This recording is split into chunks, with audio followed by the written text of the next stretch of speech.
Good morning प्यारे बच्चों। चलो शुरू करते हैं हम लोग 12th क्लास का केमिस्ट्री और उसमें हम लोग पढ़ेंगे सॉल्यूशन चैप्टर। ओके, और इसमें हम लोग आज पढ़ने जा रहे हैं कंसंट्रेशन टर्म्स। और वह कंसंट्रेशन टर्म्स है हमारे पास, चलो मेंशन कर लेते हैं उसको हम लोग, मोलरिटी। और इसको हम लोग कैपिटल एम से डिनोट करते हैं। ओके, दूसरा कंसंट्रेशन टर्म्स पढ़ेंगे मोललिटी। ओके, और इसको डिनोट करते हैं हम लोग स्मॉल एम से। और एक और कंसंट्रेशन टर्म्स हम लोग यहाँ पर स्टडी करेंगे और उसका नाम है mole fraction. Getting my points? Mole fraction, और इसको डिनोट करते हैं हम लोग एक्स से। तो ये 3 टर्म्स हैं जिसको आज हम लोग 1 बाय 1 क्या करेंगे, स्टडी करेंगे। ओके, तो चलिए शुरू करते हैं। सबसे पहला टर्म्स हम लोग मेंशन करते हैं यहाँ पर मोलरिटी। ओके, तो हेडिंग बना लो मोलरिटी। आपको पता चल गया होगा कि मोलरिटी को हम लोग कैपिटल एम से डिनोट करते हैं। सबसे पहले इसको हम लोग डिफाइन कर लेते हैं। ओके, डिफाइन करते हैं हम लोग। It is defined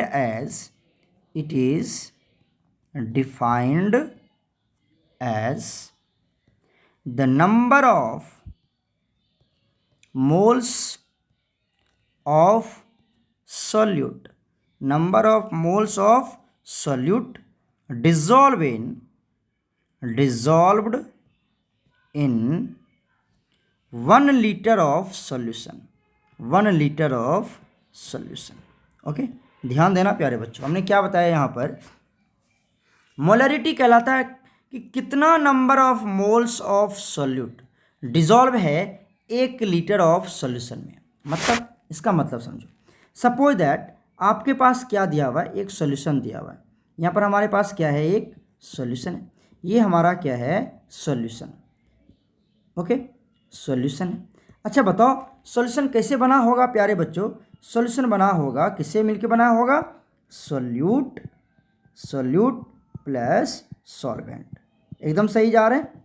solute plus solvent क्या बनाया होगा? सॉल्यूशन बनाया होगा। एकदम सही है, कोई दिक्कत तो नहीं है? बोलो, कोई दिक्कत तो नहीं है?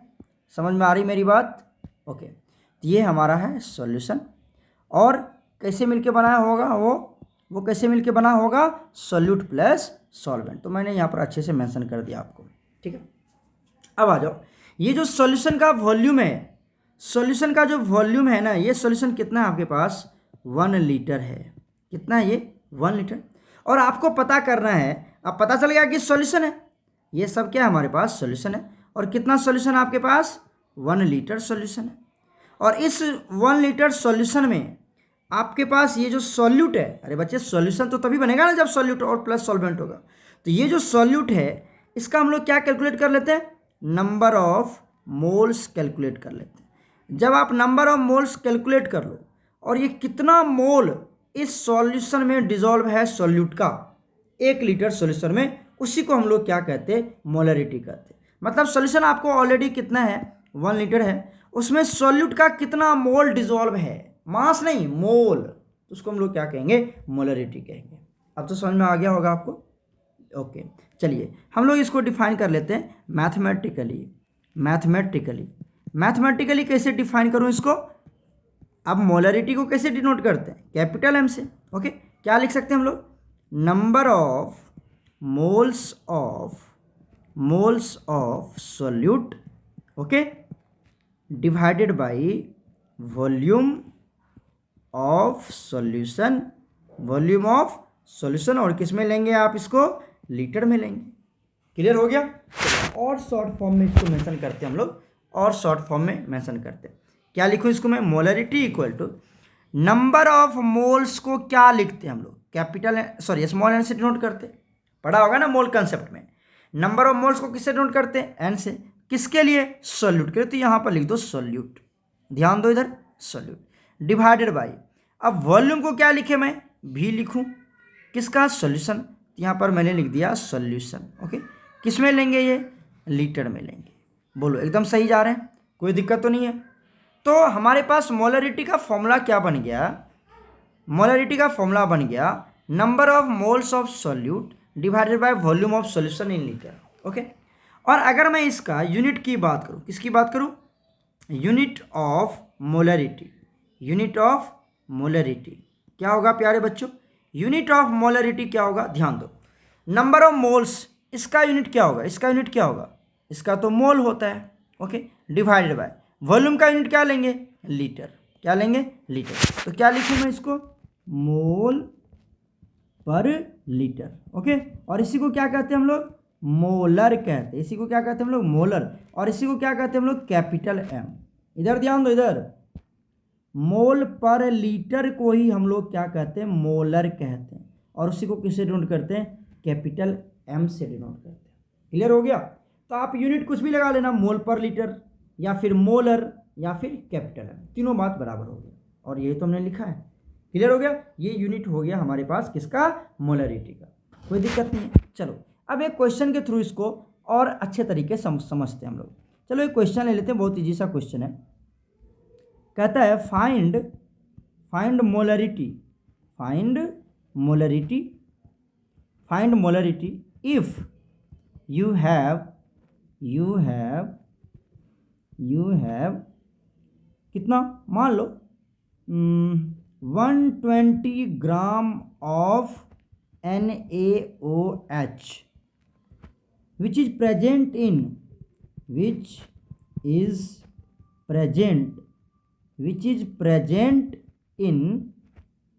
500 ml of aqueous solution। ध्यान दो, मैंने क्या लिखवाया इधर आपको? मैंने कहा कि आपको क्या निकालना है? मोलरिटी निकालना है, ओके। मोलरिटी का फॉर्मूला क्या होता है? यहाँ पे देखो, number of moles of solute divided by volume of solution in litre. तो आपको मोलरिटी निकालना है। मैंने आपको ऑलरेडी इसका फॉर्मूला और सारे कंसेप्ट बता रखा है। आपके पास क्या दिया हुआ है? 120 ग्राम ऑफ NaOH दिया हुआ है। क्लियर है? और आपके पास एक्वस सॉल्यूशन भी दिया हुआ है। कितना दिया हुआ? 500 ml ऑफ एक्वस सॉल्यूशन। मतलब ये सॉल्यूशन भी है आपके पास, सॉल्यूशन भी ऑलरेडी है आपके पास, और क्या है आपके पास? ये सॉल्यूट भी है। NaOH क्या है? सॉल्यूट। और एक्वस है मतलब वाटर किसके तरह बिहेव करेगा? सॉल्वेंट की तरह। एक्वस मतलब जहाँ पर भी एक्वस है वहाँ मतलब वाटर है, ओके। क्लियर हो रहा है? चलो तो अब क्या करते हैं? सबसे पहले प्यारे बच्चों हम लोग क्या निकाल लेते हैं? मोलरिटी निकालते हैं। इसके लिए क्या चाहिए? Number of moles of solute चाहिए, ओके, डिवाइडेड बाय वॉल्यूम चाहिए। और किसमें किसका वॉल्यूम चाहिए? सॉल्यूशन का। किसमें चाहिए? लीटर में। बस ये तो फॉर्मूला मैंने बताया आपको। तो बताओ यहाँ पर हम लोग, ये हमारे पास है सॉल्यूट, NaOH क्या है? सॉल्यूट है। तो क्या निकालो? Number of moles of NaOH निकालो। सीधा लिख देता हूँ मैं, NaOH। बताओ क्या लिखेंगे? गिवन मास बाई मोलर मास। पता है ना आपको नंबर ऑफ मोल्स कैसे निकालते हैं? Given mass by molar mass. Given mass कितना होगा? आपको दिया हुआ है। जो मास क्वेश्चन में दिया हुआ आता है उसे हम लोग गिवन मास कहते हैं। जो मास ऑलरेडी आपको क्वेश्चन में दिया हुआ है उसको क्या कहते हैं? गिवन मास कहते हैं। मोलर मास कैसे निकालेंगे? NaOH का, NaOH। बताओ कैसे निकालेंगे? सोडियम का मास कितना होता है? 23 प्लस एक ऑक्सीजन का मास कितना होता है? 16 प्लस हाइड्रोजन का मास कितना होता है? 1। कितना हो गया? 40। तो यहाँ पर क्या पुट कर लेंगे? 40 कर लेंगे। बताओ ये यहाँ से कैंसिल हो जाएगा, कितना आ जाएगा? 3 मोल्स। क्लियर हो रहा है? क्लियर हो रहा है? चलो मैं इसको इरेज कर देता हूँ, ये तो आपने समझ में आ ही हो गया होगा। चलो अब मुझे बताओ यहाँ पर ये नंबर ऑफ मोल्स कितना निकल गया? बताओ ये जो नंबर ऑफ मोल्स था वो कितना निकल गया आपके पास?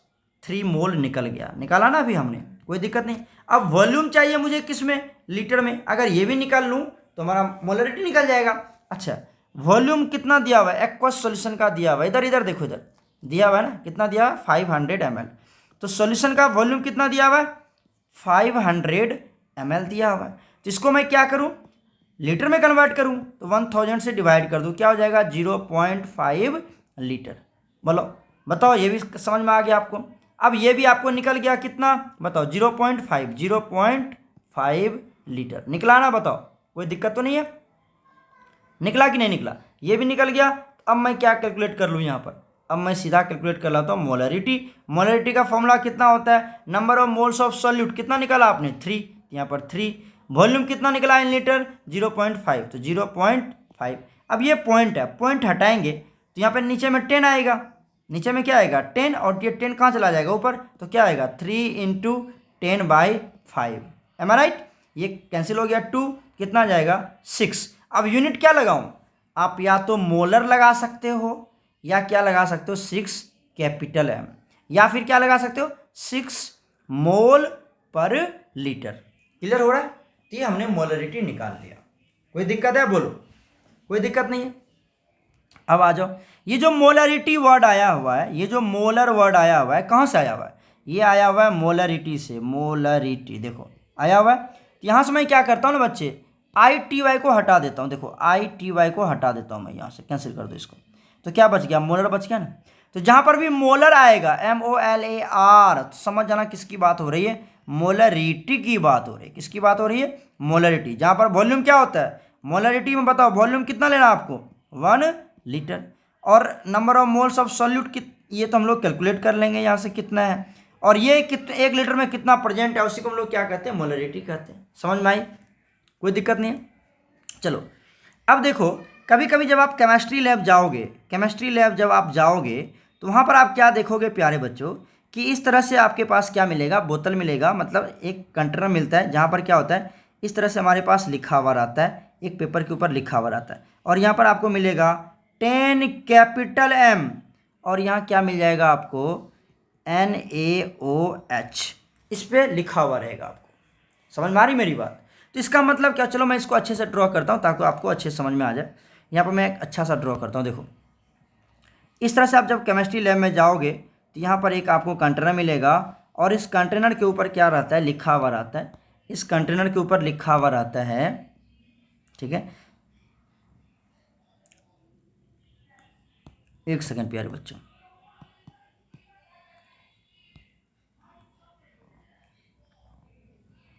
इस तरह से रहता है, और यहाँ पर ये इस तरह से रहता है।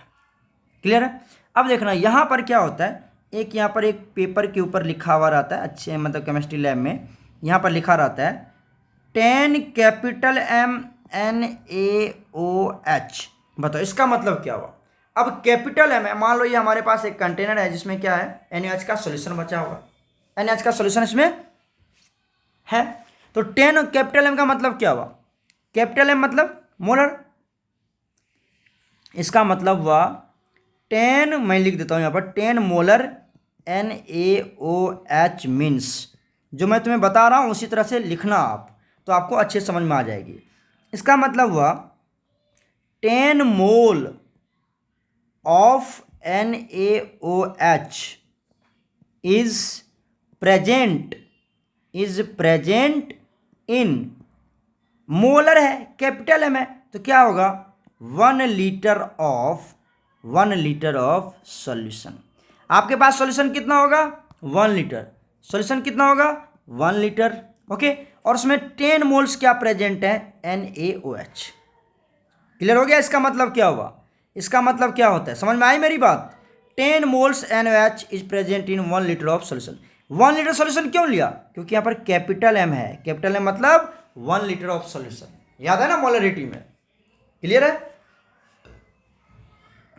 एक और एग्जांपल के थ्रू समझते हैं। मान लो हमारे पास एक कंटेनर है, और इस कंटेनर पे आपको लिखा हुआ है, एक सेकंड प्यारे बच्चों, यहाँ पर आपको लिखा हुआ है इस तरह से, यहाँ पे मान लो ये कंटेनर है, और यहाँ पर आपको लिखा हुआ है 10, या कुछ भी और ले लो। आप कहोगे सर बार बार आप 10 ही ले रहे हो, कुछ अलग वैल्यू ले लेता हूँ मैं। यहाँ पे ले लेता हूँ मैं, ले लो आप 20 कैपिटल M H2SO4। अब ये एक सल्फ्यूरिक एसिड का कंटेनर है, और इस पर लिखा हुआ है, इस पेपर के ऊपर लिख के मैंने चिपका रखा है 20 मोलर, ये कैपिटल M तो मोलर H2SO4। इसका मतलब बताओ, इसका मतलब बताओ क्या हुआ? इसका मतलब होता है, अब मैं यहाँ पे लिख रहा हूँ और तुम भी इस तरह से एग्जाम्पल लेके खुद से लिखना, 20 मोल H2SO4 मीन्स 20 मोलर पढ़ेंगे इसको। H2SO4 मीन्स क्या होता है बताओ, अभी बताओ। 20 moles of H2SO4 is present in, बताओ किसमें? 1 लीटर ऑफ सॉल्यूशन। आपके पास सॉल्यूशन कितना है? 1 लीटर, उसमें कितना मोल H2SO4 है? 20 मोल।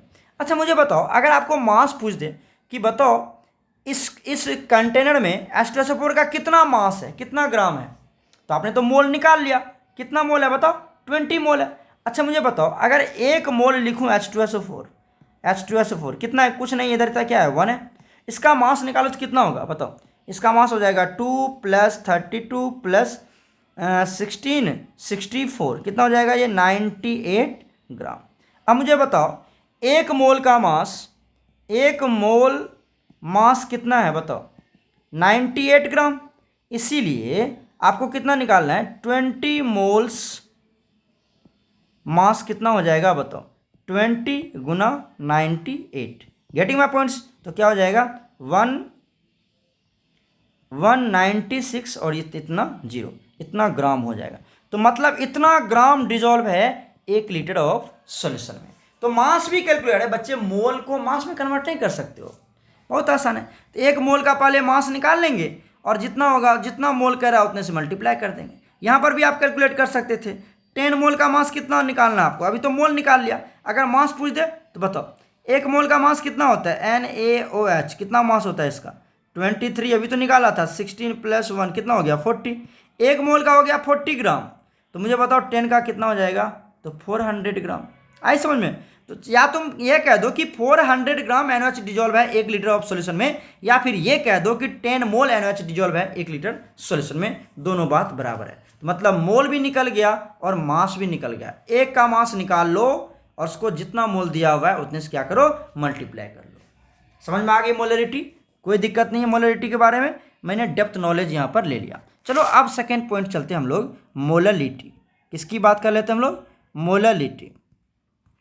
मोलरिटी को हम लोग डिनोट करते हैं प्यारे बच्चों स्मॉल m से। किससे डिनोट करते हैं, स्मॉल m से डिनोट करते हैं। चलिए इसको डिफाइन करते हैं, क्या डिफाइन करेंगे, it is defined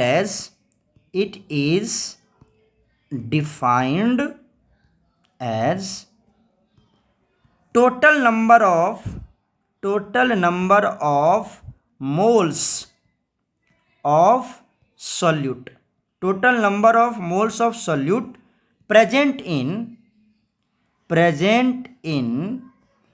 1 kg of solvent, 1 kg of solvent, 1 kg solvent में। अब सुनो मेरी बात, अब यहाँ सॉल्यूशन नहीं ले रहे हम लोग, सॉल्वेंट ले रहे हैं, और कितना ले रहे हैं 1 kg।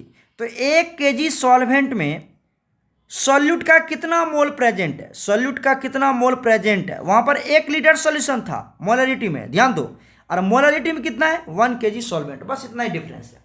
मतलब अगर मैं यहाँ पर क्या लूँ, मान लो हमारे पास ये है, यहाँ पर हमारे पास क्या है, ये हमारा है वाटर, मान लो क्या है ये हमारा वाटर, किसके तरह बिहेव करेगा, सॉल्वेंट की तरह, ओके। और कितना ले लिया आपने इसको, 1 kg ले लिया, कितना ले लिया 1 kg। अब इसमें आपने क्या किया, सॉल्यूट मिला दिया, क्या मिला दिया, सॉल्यूट, या इसमें वाटर 1 kg है, मान लो ये सॉल्यूशन है हमारा, ऐसे मान लेते हैं, ये हमारा क्या है, पूरा का पूरा है सॉल्यूशन, ये क्या है सॉल्यूशन है, और सॉल्यूशन में वाटर कितना है 1 kg है, ये पूरा सॉल्यूशन है मेरा, ऐसे मान लो ये पूरा का पूरा सॉल्यूशन है, राइट, ये पूरा का पूरा क्या है हमारा सॉल्यूशन है, और उस सॉल्यूशन में क्या होगा, सॉल्वेंट होगा और सॉल्यूट होगा। तो सॉल्वेंट जो है वो कितना है 1 kg है, मतलब वाटर जो है कितना है वो 1 kg है। तो सॉल्यूट का कितना मोल इसमें प्रेजेंट है, जब सॉल्वेंट कितना है आपके पास 1 kg है, 1 kg सॉल्वेंट में, मतलब वाटर में, ये वाटर होगा, अरे बच्चे इधर देखो, सॉल्यूट होगा प्लस सॉल्वेंट होगा, और क्या बनाएगा ये बनाएगा सॉल्यूशन, ओके। अब मुझे बताओ इसमें हमने सॉल्वेंट में क्या ले लिया, वाटर ले लिया, और कितना ले लिया ये 1 kg ले लिया, ओके, क्लियर हो गया। सॉल्यूट, अब इसका क्या निकाल लेंगे हम लोग, मोल निकाल लेते हैं, नंबर ऑफ मोल्स निकाल लेते हैं, 1 kg सॉल्वेंट में कितना है, और उसी को हम लोग क्या कह देंगे, मोलरिटी। समझ में आई मेरी बात। तो एकदम वही फंडामेंटल है। अगर मैं इसको मैथमेटिकली एक्सप्रेस करूँ, कैसे मैथमेटिकली एक्सप्रेस करूं तो क्या लिखूं, मोलरिटी को स्मॉल m से डिनोट करते हैं, नंबर ऑफ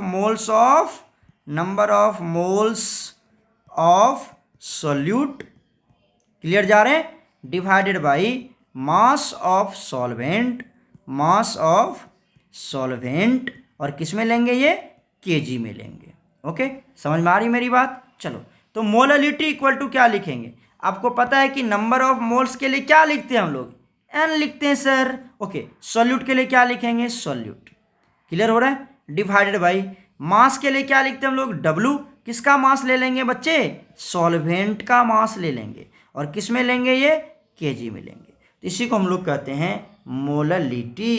क्लियर हो गया। अच्छा, अगर मैं इसके यूनिट्स की बात करूं, किसकी बात करूं, units of molality, units of molality, तो मुझे बताओ क्या होगा।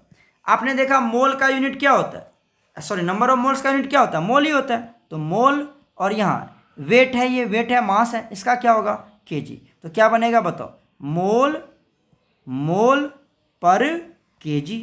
क्लियर है। या फिर इसको मोलल कहेंगे, मोलल कहेंगे, या फिर इसको क्या कहेंगे, स्मॉल एम कहेंगे। तो ये मोल पर केजी, मोलल और स्मॉल एम तीनों बात एक ही है, आप कुछ भी लिख सकते हो इसके बदले में। क्लियर हो गया। अब मोललिटी कहाँ से आया, अरे बच्चे ITY को हटा दो तो MOLAL, देख रहे हो, मोलल, मोलल, तो यहीं से मोललिटी आ गया, तो मोलल बन गया यहाँ पर। समझ में आई। अब आ जाओ, आपको अगर मान लो एक एग्जाम्पल के थ्रू समझते हैं कि यहाँ पर एक कंटेनर है, और यहाँ पर आपको एक हमने लिख के दे दिया है। प्यारे बच्चों बताओ, यहाँ पर आपके पास ये कंटेनर है, किसका कंटेनर है ये कंटेनर मान लो किसी भी चीज़ का। यहाँ पर आपको दिया हुआ है इस तरह से एक पेपर चिपका हुआ है, और इसके ऊपर लिखा हुआ है प्यारे बच्चों, मान लो 10 स्मॉल m NaOH। इसका मतलब क्या होता है, अब NaOH करो, H2SO4 रहे, K2SO4 रहे, उससे मुझे क्या मतलब है, हमें तो ये टर्म समझना है। अब 10 के जगह पर 5 हो, 10 हो, क्या मतलब, उससे मतलब नहीं है। अब आ जाओ, इसका मतलब क्या होता है, 10 स्मॉल m NaOH मीन्स, इसका मतलब क्या होता है, ध्यान से सुनो। अब ये स्मॉल एम है तो क्या होगा, मोललिटी, मतलब मोलर, मतलब 10 मोलल, 10 मोलल, इसका मतलब ये हुआ। और 10 मोलल का मतलब क्या हुआ, 10 मोल्स ऑफ किसका, NaOH, NaOH इज प्रेजेंट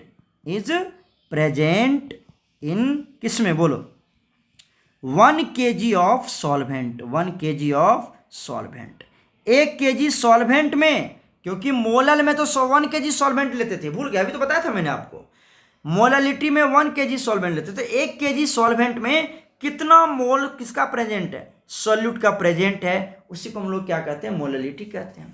और इसी का मतलब यही होता है, 10 मोलर NaOH। समझ में आई मेरी बात, आ गई समझ में। चलो, अब इसी तरह से आप कैलकुलेट कर सकते हो। अगर इसका मास पूछे तो वहीं क्या करेंगे, इसका मास निकालने के लिए एक का मास निकालेंगे, कितना आता है, अभी तो निकाला था 40, और उसको 10 से मल्टीप्लाई कर देंगे, तो ये उसका मोलर मास निकल जाएगा, टोटल मास जो डिजॉल्व है वो निकल जाएगा। समझ में आई मेरी बात, कोई दिक्कत नहीं है। चलो, अब प्यारे बच्चों यहाँ पर देख लेते हैं temperature effect on, next heading बना लेते हैं हम लोग, effect of temperature, effect of temperature on किस पे, मोललिटी एंड मोलरिटी। ये समझ रहे हो, स्मॉल m कैपिटल M, मैंने सीधा लिख दिया यहाँ पर। तो इफेक्ट ऑफ टेम्परेचर की बात करना है, टेम्परेचर का क्या इफेक्ट होता है, किस पर, मोलरिटी पर एंड मोललिटी पर। ओके, ये हमारा न्यू कंसेप्ट है। अब बताओ, आपको मैं यहाँ पर सीधा अगर समझाऊँ, आपने क्या पढ़ा, मोलरिटी पढ़ा, राइट, मोलरिटी पढ़ा, जिसको कि हम लोग कैपिटल M से डिनोट करते हैं, और दूसरा टर्म क्या पढ़ा आपने, मोललिटी, मोललिटी, और इसको किससे डिनोट करते हैं हम लोग, स्मॉल m से डिनोट करते हैं। सही जा रहे, बोलो सही जा रहे, बहुत बढ़िया। बताओ, मोलरिटी इक्वल टू क्या पढ़ा आपने, number of moles of solute, ध्यान देना, divided by volume of solution, और किस में, लीटर में। जब तक ये लिखोगे नहीं तब तक समझ में नहीं आएगा तुमको, अकेले बैठ के इसको लिखो, प्रैक्टिस करो, मैं क्या लिख रहा हूँ, कैसे लिख रहा हूँ। अच्छा, अब आ जाओ मोललिटी। मोललिटी में क्या होता है प्यारे बच्चों, मोललिटी में स्मॉल m क्या लिखते हैं, यहाँ पर भी आता है number of moles of solute, getting my points, divided by यहाँ पर आता है मास ऑफ किसका, सॉल्वेंट, और ये किस में लेते हैं हम लोग, केजी में लेते हैं। क्लियर हो गया। अब मुझे एक बात बताओ प्यारे बच्चों, एक बात बताओ मुझे, ये जो नंबर ऑफ मोल्स है, ये जो नंबर ऑफ मोल्स है कैसे निकालते हो तुम, given mass by molar mass. अरे बच्चे, नंबर ऑफ मोल्स कैसे निकालते हैं, given mass by molar mass. तो ये भी मास, ये भी मास, तो दोनों मास वाला ही टर्म है। तो नंबर ऑफ मोल्स किसका टर्म है? मास टर्म है। ये किसका टर्म है? ये नंबर ऑफ मोल्स यहाँ पर भी, नंबर ऑफ मोल्स यहाँ पर भी, चाहे वो मोलरिटी हो चाहे वो मोललिटी हो, दोनों में ऊपर न्यूमरेटर सेम है। देखो ध्यान से, न्यूमरेटर क्या हमेशा सेम है। Number of moles of solute देखो, ये और ये दोनों सेम है ना। अंतर कहाँ आता है? यहाँ पर वॉल्यूम लेते हैं और यहाँ पर मास लेते हैं। क्लियर हो गया? यहाँ पर वॉल्यूम लेते हैं सॉल्यूशन का, यहाँ पर मास लेते हैं सॉल्वेंट का, यही अंतर है ना। तो अब मुझे बताओ, जो नंबर ऑफ मोल्स है, नंबर ऑफ मोल्स कैसे निकालते हैं हम लोग? Given mass by molar mass, given mass by molar mass. तो ये भी मास वाला टर्म, ये भी मास वाला टर्म। तो नंबर ऑफ मोल्स कौन सा टर्म आ गया बोलो? मास टर्म्स। कौन सा टर्म है ये? मास टर्म है। क्लियर हो गया? तो इस ये मास टर्म हो गया नंबर ऑफ मोल्स, ये भी क्या हो गया? मास टर्म। ये वेट है, ये तो सीधा सा मास टर्म है, और ये वॉल्यूम है, मास टर्म नहीं है। अब आ जाओ, हम आपको एक टर्म यहाँ पर बता रहे हैं और उसी के बेसिस पे हम सारे कंसेप्ट पढ़ेंगे। अगर आप temperature is directly proportional to volume, मतलब क्या हो गया? ध्यान सुनना। अगर आप टेम्परेचर को इंक्रीज करते हो तो वॉल्यूम भी क्या होता है बच्चे? वॉल्यूम भी इंक्रीज करता है। समझ में आई मेरी बात? पहला टर्म पढ़ रहे हैं टेम्परेचर का वॉल्यूम पे इफेक्ट। तो temperature is directly proportional to volume, that is अगर आप टेम्परेचर को बढ़ाओगे तो वॉल्यूम भी बढ़ जाएगा, और अगर आपने टेम्परेचर को क्या किया? कम कर दिया, तो वॉल्यूम भी क्या हो जाएगा? कम हो जाएगा। समझ में आई मेरी बात? तो ये टर्म याद रखिएगा। अब आ जाओ नेक्स्ट टर्म कि टेम्परेचर इज, मतलब temperature have no any effect. यहाँ पे मैं एक चीज मेंशन करता हूँ, ध्यान देना। यहाँ पर पहले इसको देख लेते हैं। टेम्परेचर और वॉल्यूम में डायरेक्टली प्रोपोर्शनल है, मतलब temperature is affected, sorry volume is affected, sorry एक सेकंड प्यारे बच्चों, क्या लिख दूँ मैं यहाँ पे? थोड़ा सा English. Volume is affected by temperature. Volume temperature से अफेक्ट होता है, बात सही है। अगर टेम्परेचर तुमने बढ़ा दिया तो वॉल्यूम भी बढ़ गया, टेम्परेचर घटा दिया तो वॉल्यूम भी डिक्रीज कर गया। Getting my points? अब आ जाओ, हम लोग बात कर लेते हैं सेकेंड, जो हमारा क्या है? मास है। Mass is not affected by temperature. Mass temperature से अफेक्ट नहीं होता। कितना भी मास बढ़ा लो, गर्मी आ जाए, ठंडी आ जाए, बर्फ, कितना भी ठंड हो जाए, कितना भी गर्मी आ जाए, एक मास जो होता है वो कभी घटता बढ़ता थोड़ी है। जिसका मास 50 kg है तो वो गर्मी में भी उतनी मास होगी जितनी ठंडी में मास है। एम आई राइट? तो मास पर टेम्परेचर का कोई इफेक्ट नहीं होता है, मास पर टेम्परेचर का कोई इफेक्ट नहीं होता है। तो मुझे बताओ, ये जो मोलरिटी था, चलो मैं फिर से लिखता हूँ यहाँ पर, जो हमारा मोलरिटी है, जो मेरा क्या है? मोलरिटी इक्वल टू क्या होता है? Number of moles of solute divided by volume of solution, किसमें? लीटर में। अब मुझे एक बात बताओ बच्चे, कि अगर आपने टेम्परेचर को बढ़ाया, अगर आपने टेम्परेचर को क्या क्या बढ़ाया, तो वॉल्यूम क्या हो जाएगा? वॉल्यूम बढ़ जाता है।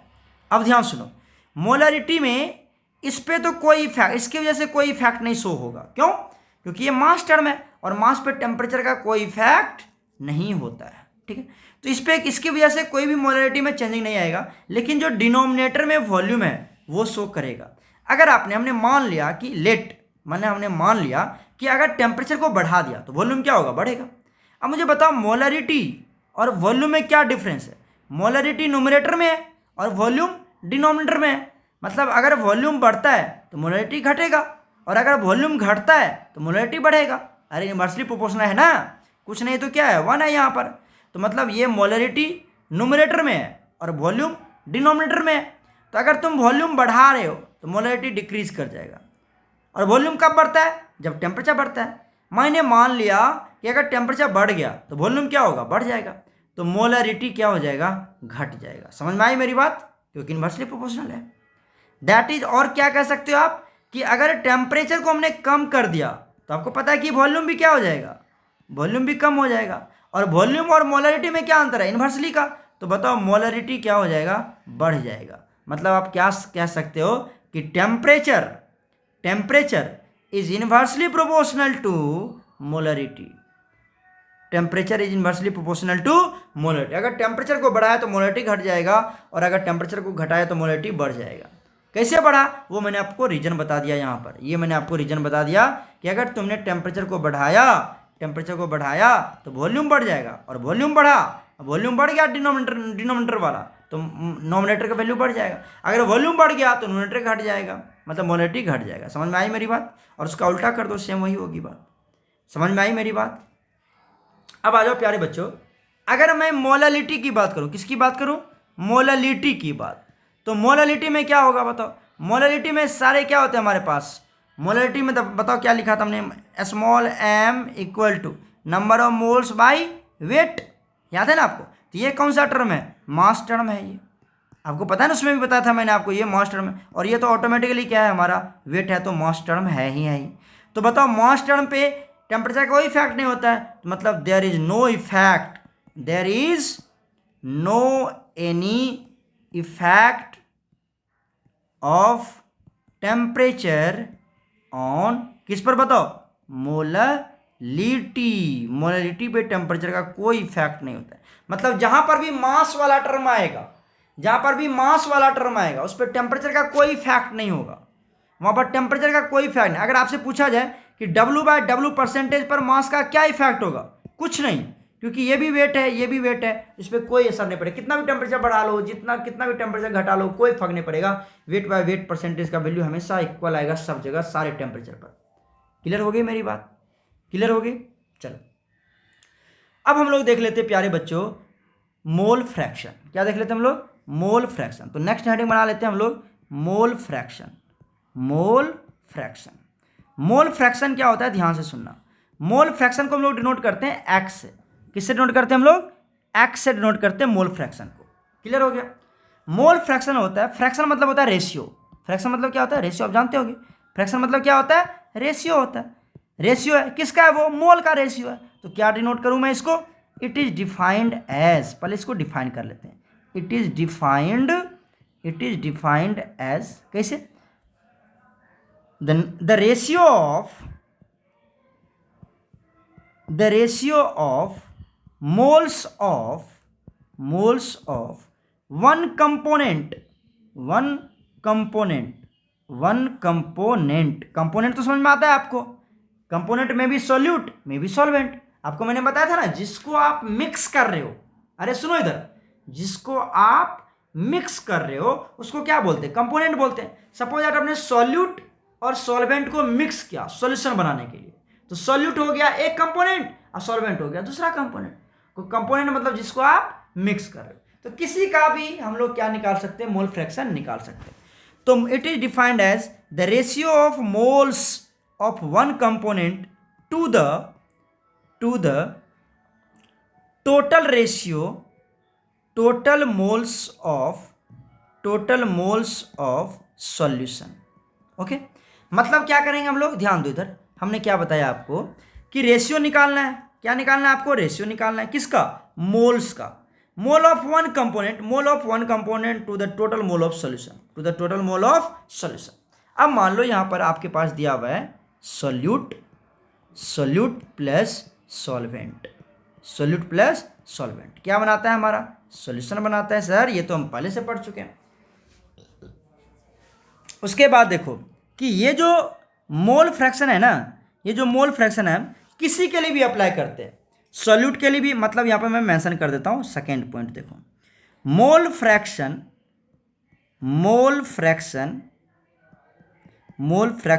इज अप्लाइड फॉर सॉल्यूट, किसी के लिए भी सॉल्वेंट, और सॉल्वेंट निकल गया, इसका मतलब आप क्या निकाल सकते हो? सॉल्यूशन भी निकाल सकते हो, है ना। तो मोल फ्रैक्शन किसी के लिए भी अप्लाई कर सकते हो आप। सॉल्यूट के लिए भी अप्लाई कर सकते हो, सॉल्वेंट के लिए भी अप्लाई कर सकते हो, सॉल्यूशन के लिए भी अप्लाई कर सकते हो। किसी का भी मोल फ्रैक्शन हम निकाल सकते हैं, है ना। और जब आप सॉल्यूट का निकाल लिया, सॉल्यूवेंट का निकाले, तो ऑटोमेटिकली सॉल्यूशन का निकल गया आपका। तो मतलब मोल फ्रैक्शन हम किसी के लिए भी अप्लाई कर सकते हैं। अब आ जाओ, आपको मैंने क्या बताया कि एक सॉल्यूट है, दूसरा का, तो इसको क्या मान लेते हैं? कंपोनेंट 1, इसको कंपोनेंट 2, और ये क्या बना लिया? सॉल्यूशन बना लिया। तो अब मोल फ्रैक्शन हम किसी के लिए भी अप्लाई कर सकते हैं। मोल फ्रैक्शन को किससे डिनोट करते हैं हम लोग? एक्स से डिनोट करते हैं। मान लो हम सॉल्यूट के लिए अप्लाई कर रहे हैं तो क्या लिखेंगे? सॉल्यूट इक्वल टू क्या लिखेंगे? Number of moles of solute. जिसका मोल फ्रैक्शन आप निकाल रहे हो, जिसका मोल, उसको ऊपर लिखेंगे पहले। सॉल्यूट का निकाल रहे हैं तो सॉल्यूट को ऊपर में लिखेंगे। किसका? मोल का रेशियो है तो number of moles of solute divided by number of moles of solution. Solution जो टोटल मोल्स है उसको नीचे लिखेंगे। तो बताओ क्या लिखूं मैं? Mole fraction of solute, mole fraction of solute equal to number of moles को किससे डिनोट करूं मैं? आपको पता है ना कितना बार मैंने बोला हुआ आपको, नंबर ऑफ मोल्स को किससे डिनोट करते हैं? एन से। तो क्या लिखे? N of solute, n of solute divided by n of solute plus n of solvent. सुनो इधर कैसे लिखा मैंने, आपको पता है number of moles of solute plus number of moles of solvent क्या दे देगा? Number of moles of solution दे देगा। कितना मोल सॉल्यूट है, कितना मोल सॉल्वेंट है, दोनों के मोल को जोड़ लो, क्या निकल जाएगा? मोल ऑफ सॉल्वेंट निकल जाएगा, सॉल्यूशन निकल जाएगा। तो हमने number of moles of solution को क्या निकाला, हम क्या लिखा हमने? या तो मैं ऐसे भी लिख सकते हो, अगर शॉर्ट फॉर्म में कहो सर एकाएक नहीं, आप धीरे धीरे बताओ। चलो यहाँ पे मैं क्या लिख सकता हूँ? नंबर ऑफ मोल्स को क्या लिख सकता हूँ मैं? एन। और सॉल्यूशन के लिए क्या लिखूँ मैं? सॉल्यूशन। क्लियर हो गया? अब बताओ इसको मैं क्या लिखूँ? X of solute, X of solute equal to number of moles of solute divided by solution को कैसे लिखे हम? Number of moles of solute plus number of moles of solvent. एकदम सही जा रहे हैं, कोई दिक्कत नहीं है। तो ये बन गया हमारे पास किसके लिए? किसके लिए बोलो? सॉल्यूट के लिए, मोल फ्रैक्शन ऑफ सॉल्यूट। अगर आपसे पूछ लिया जाए कि मोल फ्रैक्शन ऑफ सॉल्वेंट बताओ, मोल फ्रैक्शन ऑफ सॉल्वेंट, तो क्या लिखेंगे? Number of moles of solvent, number of moles of solvent. क्यों? क्योंकि मैंने अभी तो बताया जिसको यहाँ पे लिख रहे हो, जिसका निकाल रहे हो, सबसे पहले उसको ऊपर में लिखेंगे, ये पहला में। तो number of moles of solvent divided by number of moles of solute plus number of moles of solvent. ये तो सेम आएगा नीचे वाला। क्लियर हो गया? तो ये हो गया हमारे पास सॉल्वेंट का। क्लियर हो गया? अब आ जाओ, आपको एक बात और याद रखना है कि मोल fraction of solute, mole fraction of solute plus mole fraction of solvent, mole fraction of solvent हमेशा कितना आता है? 1 आता है। हमेशा कितना आएगा? 1 आएगा। कोई दिक्कत तो नहीं है, हमेशा 1 आएगा। ओके।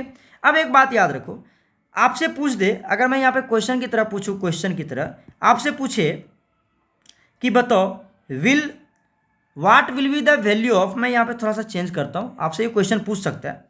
देखो ध्यान से सुनो, what will be the value of mole fraction of solute. Okay, क्या होगा? यहाँ पर ऑप्शन दे दिया हुआ है लेस देन 1, दूसरा दे दिया आपको बी में ग्रेटर देन 1, सी में दे दिया इक्वल टू 1 और डी में दे दिया none of this, none of this. इसमें से कोई नहीं। बताओ क्या आंसर होगा? प्यारे बच्चों, आपको पता है ना कि दोनों को जोड़ने पर 1 आता है। आपको पता है ना, इस दोनों को एक्स ऑफ सॉल्यूट जोड़ेंगे, एक्स ऑफ सॉल्वेंट जोड़ेंगे, तब 1 आएगा। मतलब अगर मैं एक का वैल्यू निकालूं, एक्स सॉल्यूट का निकालूं या एक्स सॉल्वेंट का निकालूं, वो हमेशा क्या होगा? 1 से कम होगा। वो हमेशा 1 से कम होगा। तो आपको यहाँ पर एक्स सॉल्यूट पूछ दे या क्या पूछ दे? आपको एक्स सॉल्वेंट पूछ दे, तो क्या होगा? वो हमेशा, बताओ क्या होगा? 1 से कम ही होगा। यही होगा इसका सही आंसर। तो क्या होगा? ऑलवेज 1 से कम। किसी का भी, एक का भी पूछेगा कि इसका वैल्यू क्या होगा, तो हमेशा 1 से कम होगा, क्योंकि इसमें कुछ जोड़ेंगे तभी ना 1 आएगा। मतलब ये हमेशा 1 से कम है, तभी तो इसमें कुछ जोड़े तो 1 आ गया। तो एक्स सॉल्यूट हमेशा क्या होगा? 1 से कम होगा। एम आई राइट? अगर एक्स सॉल्वेंट पूछ रहा है तो ये भी हमेशा 1 से कम होगा, तभी तो आप एक्स सॉल्यूट को जोड़ रहे हो तो 1 आ रहा है वो। तो एक्स सॉल्वेंट हमेशा 1 से कम होगा, चाहे एक्स सॉल्यूट पूछे या एक्स सॉल्वेंट पूछे, वो हमेशा 1 से कम ही आएगा। मतलब क्या आएगा? आपको दे देगा एक्स सॉल्यूट। सुनो, एक्स सॉल्यूट अगर मान लो 0.3 है, तो मुझे बताओ एक्स सॉल्वेंट कितना होगा? अरे सर कुछ नहीं, कितना होगा ये?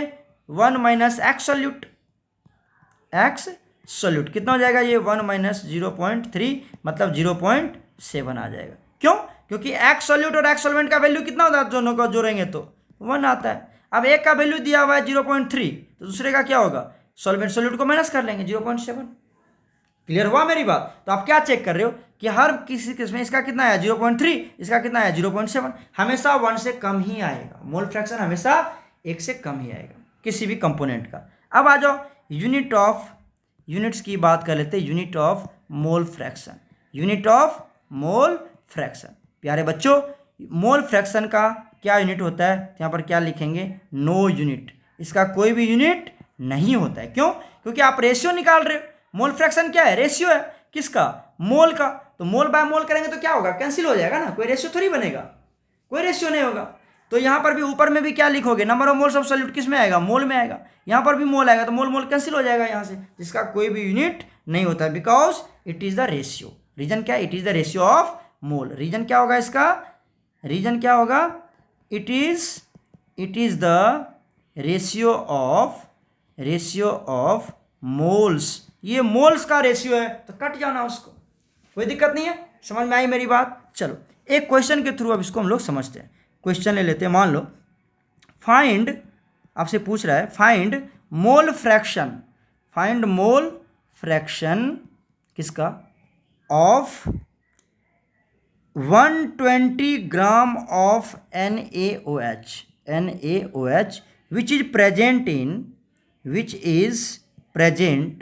which is present in 90 gram of, या इसको क्या ले लो 180 ग्राम कर देते हैं, इसको भी थोड़ा सा बढ़ा लेते हैं, क्या लिखते हैं इसको 180 ग्राम ऑफ वाटर। ओके, अब आपको क्या निकालना है, मोल फ्रैक्शन निकालना है। ध्यान सुनो, मोल फ्रैक्शन निकालना है, किसका निकालना है, 180 ग्राम ऑफ NaOH का।